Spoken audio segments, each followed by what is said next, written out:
ಯಾರು ರಾಯರನ್ನ ನಾವು ದರ್ಶನ ಮಾಡಬೇಕು ಅಂತಂದ್ರೆ ರಾಯರ ಬೃಂದಾವನದ ಹತ್ತಿರಕ್ಕೆ ಹೋಗ್ಬೇಕಾದ್ರೂ ಅವರ ಅನುಗ್ರಹ ಇರಬೇಕು. ಇಲ್ಲದೇ ಯಾವ ಮಠದಲ್ಲಿ ಪ್ರವೇಶ ಕೂಡ ನಾವು ಮಾಡೋಕ್ಕಾಗಲ್ಲ. ಅನೇಕ ಅಡ್ಡಿಗಳಾಗಿ ಹೋಗ್ಬಿಡುತ್ತೆ. ತುಂಬಾ ಜನ ಹೇಳ್ತಾರೆ, ಅನೇಕ ಪವಾಡ ಕೇಳಿದೀವಿ, ಅನೇಕ ರಾಯರ ಅನುಗ್ರಹ ಮಾಡಿದ್ದಾರೆ, ದರ್ಶನ ಮಾಡಿದ್ದಾರೆ ಅಂತ.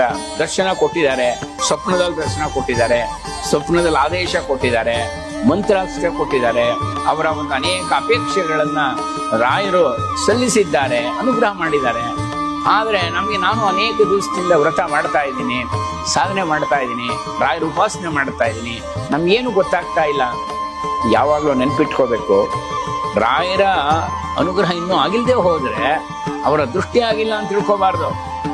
ನಾವು ಯಾವಾಗ ರಾಯರನ್ನು ಉಪಾಸನೆ ಮಾಡ್ತೀವೋ ಅವರ ದೃಷ್ಟಿ ನಮ್ಮ ಮೇಲೆ ಹರಿದಿರುತ್ತೆ, ಅದು ನಮಗೆ ಗೊತ್ತಾಗಲ್ಲ. ನಮ್ಮ ಪ್ರಾರಬ್ಧ ಕರ್ಮ ಬಹಳ ಪ್ರಬಲವಾಗಿದ್ರೆ ಗುರುಗಳು ತಡೀತಾರೆ. ನಮ್ಮ ಪ್ರಬಲವಾದಂಥ ಪ್ರಾರಬ್ಧ ಕರ್ಮಗಳಿದ್ರೆ, ನಮ್ಮ ಅಪೇಕ್ಷೆ ತುಂಬಾ ವಿಶೇಷವಾಗಿದ್ರೆ, ಹಾಗೆ ನಮ್ಮ ಅನೇಕ ಪ್ರಾರಬ್ಧ ಕರ್ಮಗಳು ತುಂಬಾ ಪ್ರಬಲವಾಗಿದ್ರೆ ಸಮಯ ಆದ ಮೇಲೆ ರಾಯರು ನಮ್ಗೆ ಅನುಗ್ರಹ